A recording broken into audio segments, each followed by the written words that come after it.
Selamat datang dan selamat beribadah di Gereja GPDI Kalvari Kupang. Mari sama-sama kita akan melihat pengumuman untuk jadwal ibadah sepekan. Oleh kuasa dan kearah pihak kita siapa dapat melawan kita lebih dari pemenang, lebih dari pemenang dalam segala perkara. Oleh kuasa dan kearah pihak kita siapa dapat melawan kita lebih dari pemenang. Haleluya, haleluya. Maka apa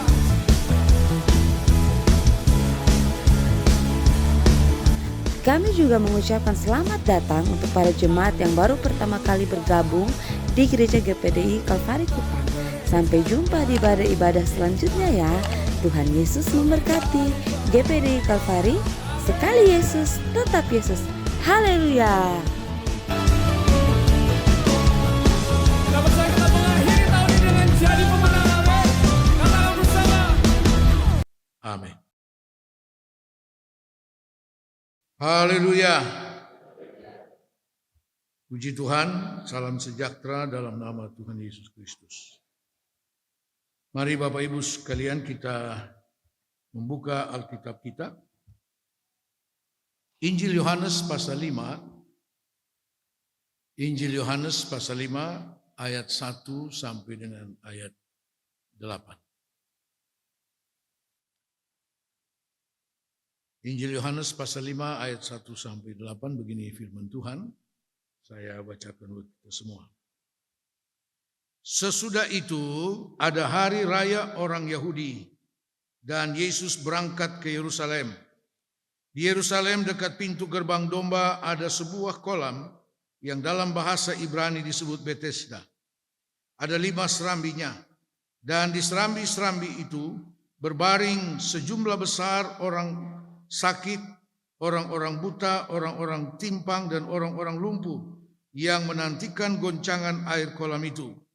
Sebab sewaktu-waktu turun malaikat Tuhan ke kolam itu dan menggoncangkan air itu.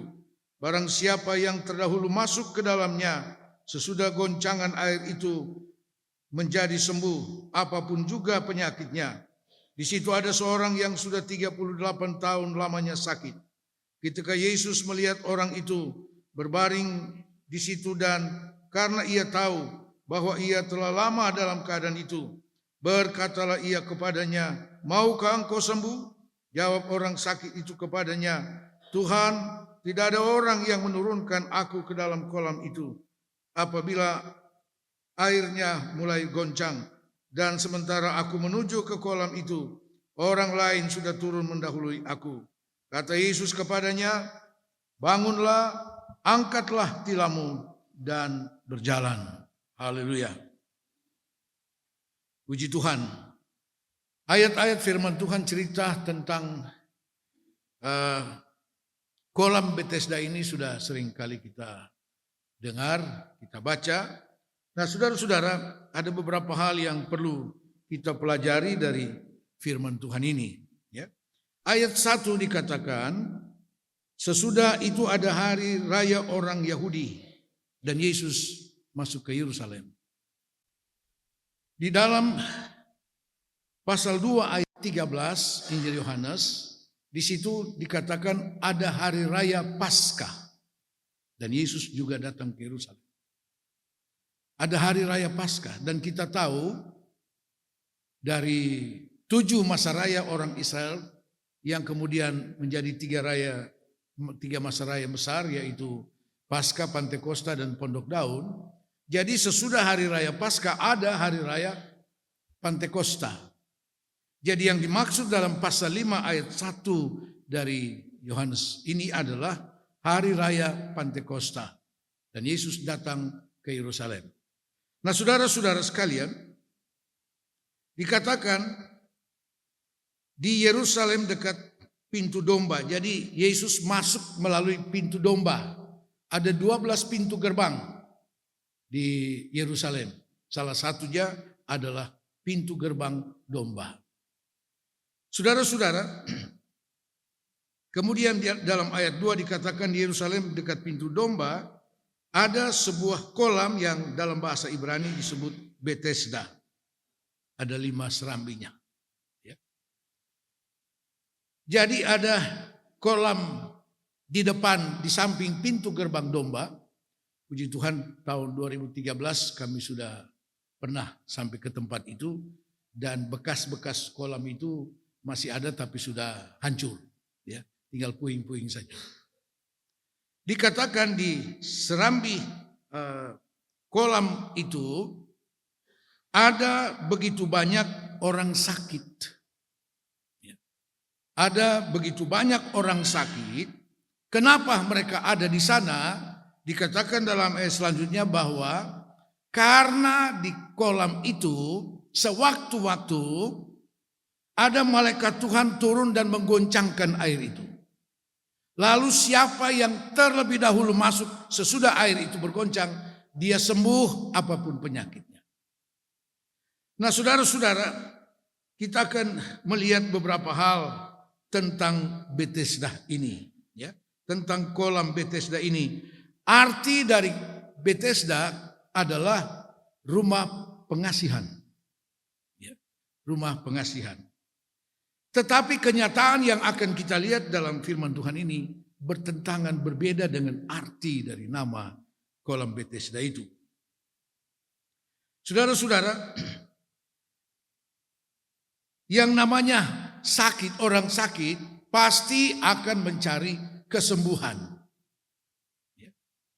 Nah, ini sudah menjadi tradisi yang dirohanikan.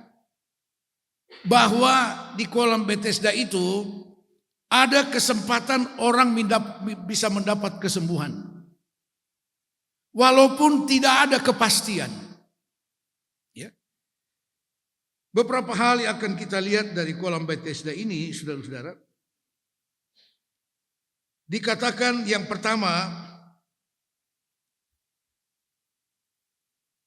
ada pintu domba di sana. Dan ada kolam Bethesda. Yang dimaksud adalah, saudara-saudara, kenapa disebut pintu gerbang domba? Karena di pintu gerbang inilah domba-domba yang akan dipersembahkan sebagai korban persembahan dibawa masuk ke sana, tetapi sebelumnya domba-domba itu dibasuh, dibersihkan di kolam Bethesda itu. Jadi itu sebenarnya fungsi pertama daripada kolam Bethesda ini, tempat pembasuhan domba-domba yang dibawa masuk ke Yerusalem untuk menjadi korban persembahan. Nah, jadi sebenarnya air kolam Bethesda itu kotor, tempat pembasuhan domba. Tempat pembasuhan domba. Tetapi karena sudah jadi tradisi, entah berapa banyak waktu itu terjadi, dan mereka banyak orang yang begitu terikat dengan tradisi ini, sehingga mereka lupa Yesus sang tabib, sang penyembuh itu sudah ada di antara mereka. Yesus sudah menjalankan pelayanannya dengan menyembuhkan begitu banyak orang. Dan baru kali ini Yesus bisa ada di tempat itu, ya, karena kebetulan dia akan masuk ke Yerusalem melalui pintu domba. Sehingga dia sempat melihat apa yang terjadi di sana. Nah, saudara-saudara sekalian, karena tradisi, mereka terikat dengan tradisi ini. Walaupun sebenarnya dikatakan sewaktu-waktu airnya bergoncang. Artinya apa? Tidak ada kepastian. Tidak ada kepastian. tidak ada jaminan. Seringkali mereka harus menanti sepanjang hari, kosong, tidak ada hasil. Mungkin malaikat itu tidak turun. Sekali lagi karena terikat dengan tradisi ini, sehingga mereka masih bertahan di sana. Sementara Yesus, sang pemilik kesembuhan itu, ada sebenarnya di antara mereka. Sewaktu-waktu airnya bergoncang, tidak ada kepastian. Mereka menanti di sana untuk sesuatu yang tidak pasti. Saudara-saudara sekalian, sementara Yesus kapan saja ditemui, dia dapat menyembuhkan. Katakan amin. Kapan saja orang datang kepadanya, disembuhkan oleh Tuhan. Bahkan orang mati pun bangkit. Lalu kenapa harus bertahan di tempat itu yang tidak memberi kepastian?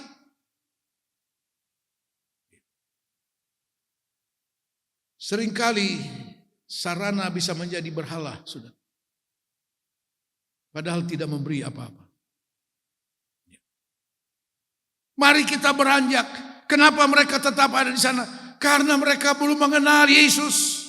Kenapa tidak mengenal Yesus? Mereka lebih tertarik kepada kolam Bethesda yang sebenarnya tidak memberi kepastian. Itu yang ada di sana. Kolam Bethesda ini dapat berbicara tentang organisasi denominasi gereja.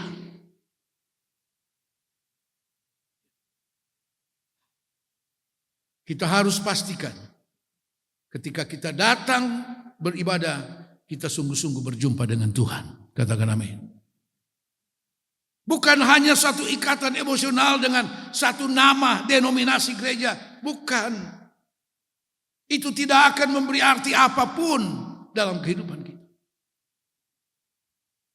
Tapi kita harus bisa pastikan. Kita menjalani kehidupan kekristenan kita, kehidupan ibadah kita. Kebetulan ada di organisasi GPDI.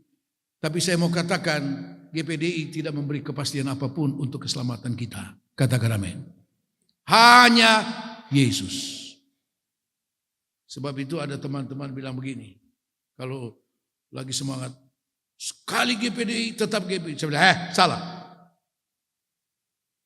Tidak boleh begitu. Sekali Yesus, tetap Yesus. Itu yang betul. Itu hal yang pertama yang kita lihat dari kolam Bethesda ini. Yang kedua kita sudah lihat tadi tentang air yang bergoncang sewaktu-waktu. Artinya tidak ada kepastian dan tidak ada jaminan. Yang ketiga, apa yang terjadi di sana dikatakan siapa yang lebih dahulu masuk ke kolam itu waktu airnya bergoncang, dialah yang sembuh. Jadi yang berikut tidak akan sembuh. Maka yang pasti akan terjadi ada rebutan.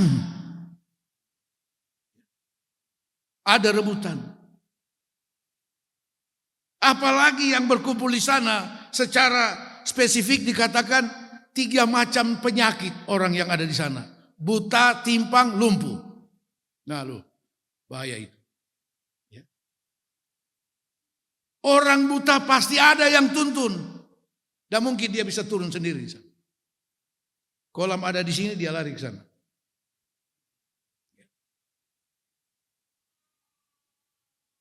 Begitu juga orang yang buta rohani. Buta rohani jangan terikat dengan suatu tradisi tertentu. Cari Tuhan. Orang timpang, jalan yang tidak beres. Orang lumpuh apalagi. Saudara-saudara, terjadilah rebutan di kolam Bethesda. Artinya apa? Masing-masing akan mengutamakan, mementingkan diri sendiri. Itu yang terjadi di kolam Bethesda. Tidak peduli dengan orang lain. Tidak peduli. Yang penting saya sembuh dulu. Artinya di sana tidak ada kata belas kasihan. Tidak ada. Sementara arti daripada kolam Bethesda adalah rumah pengasihan. Apalah arti sebuah nama. Tapi kenyataan tidak seperti itu. Kitab Rut menceritakan tentang kota Bethlehem. Bethlehem artinya rumah roti. Rumah roti. Kitab Rut menceritakan terjadi bala kelaparan di Bethlehem. Tidak ada makan. Dan itu mengakibatkan satu keluarga Elimelek beranjak dari Bethlehem pergi cari hidup di Moab. Kita semua tahu cerita.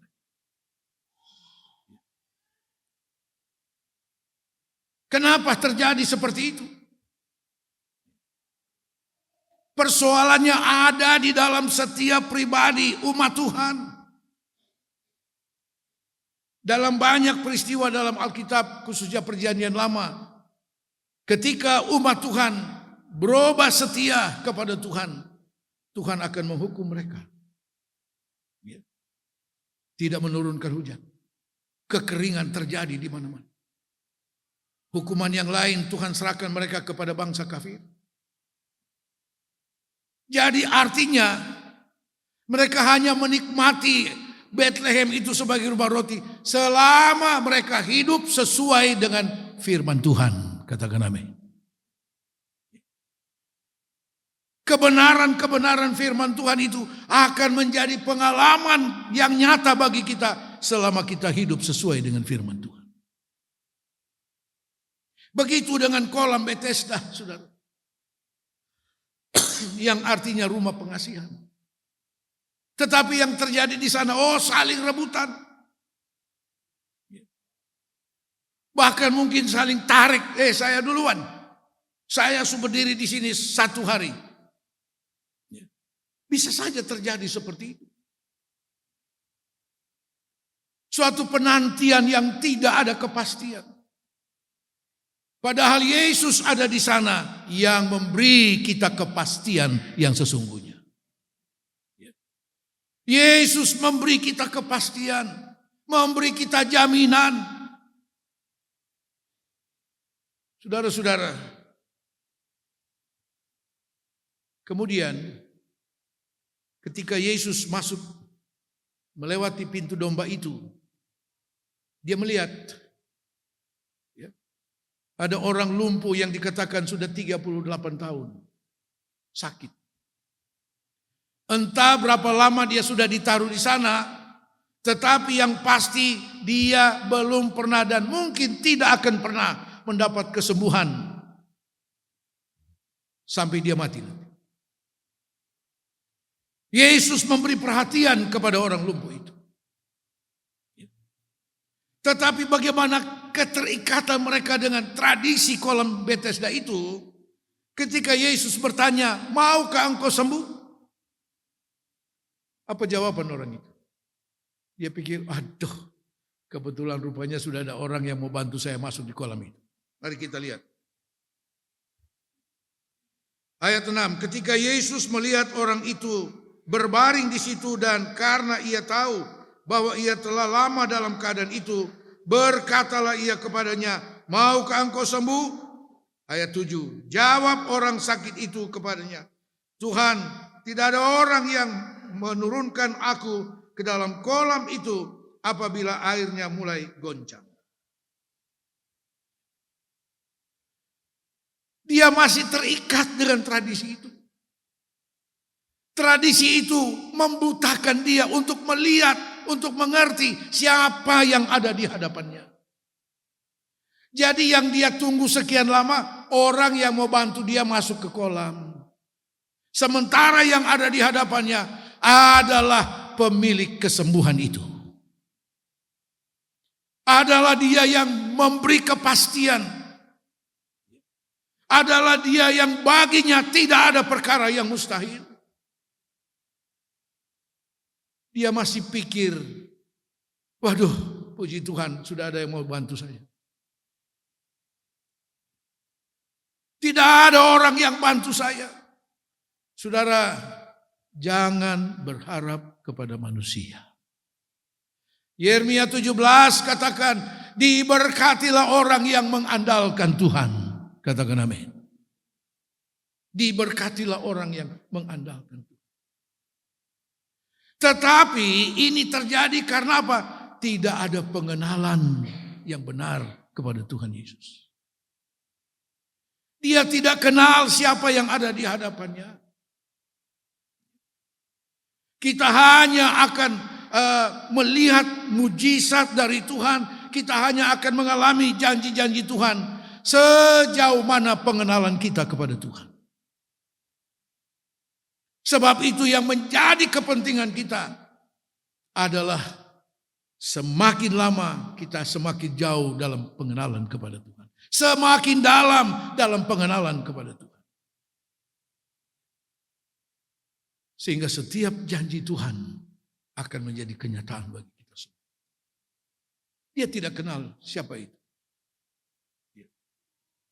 Sehingga harapannya kepada orang yang ada di hadapannya hanya sampai membantu untuk masuk di kolam. Tidak lebih dari itu. Itulah kemampuan manusia yang bisa menolong kita. Membantu dengan sangat terbatas adanya. Tetapi puji Tuhan yang ada di hadapannya adalah Yesus, pencipta langit dan bumi. Yang kepadanya iblis penyakit gemetar. Yesaya 53 ayat 5, oleh segala bilurnya kita disembuhkan. Haleluya. Nah, saudara-saudara sekalian, kemudian kita melihat dalam ayat yang ke-8, kata Yesus kepadanya, bangunlah, angkatlah tilammu dan berjalanlah. Yesus tidak mempersoalkan lagi, ya, harapannya yang sangat terbatas itu. Yesus tidak mempersoalkan lagi keterikatannya dengan kolam Bethesda itu. Percuma mempersoalkan itu. Tapi Yesus katakan, angkat tempat tidurmu, berjalan. Angkat tempat tidurmu, jalan. Boro-boro angkat tempat tidur. Mau angkat dia punya diri sendiri saja untuk masuk di kolam itu tidak sanggup. Yesus berbuat lebih daripada itu. Yesus berbuat lebih dari apa yang diharapkan. Saudara-saudara, mari kita belajar untuk tidak terikat dengan hal-hal yang tidak memberi kita kepastian. Beberapa waktu yang lalu saya sudah katakan mujizat itu ada di dalam diri kita. Bukan ada pada seorang penginjil besar. Ada dalam diri kita. Ketika apa? Yesus katakan, barang siapa mengasihi aku, dia akan menuruti firman-Ku. Kami akan datang tinggal di dalam dia. Kalau dia ada di dalam kita, adakah sesuatu hal yang mustahil yang kita hadapi? Adakah hal yang terlalu sulit untuk tidak bisa diselesaikan? Saudara, mujizat itu ada di dalam setiap kita. Kolam itu tempat pembasuhan domba. Sudah bersih, baru bisa masuk ke Yerusalem. Itu yang kadang-kadang saya tidak mengerti. Ada orang bilang, woi itu dukun. Woi dia luar biasa. Betong baru masuk saja, dia sudah tahu betong sakit apa. Tunggu dulu.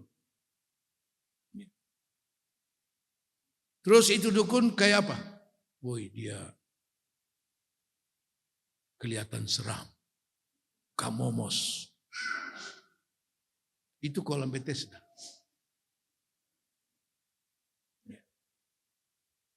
Dia saja tidak bisa urus dirinya, mau urus orang lain. Ya. Itu tukang ramal itu hebatnya. Ya.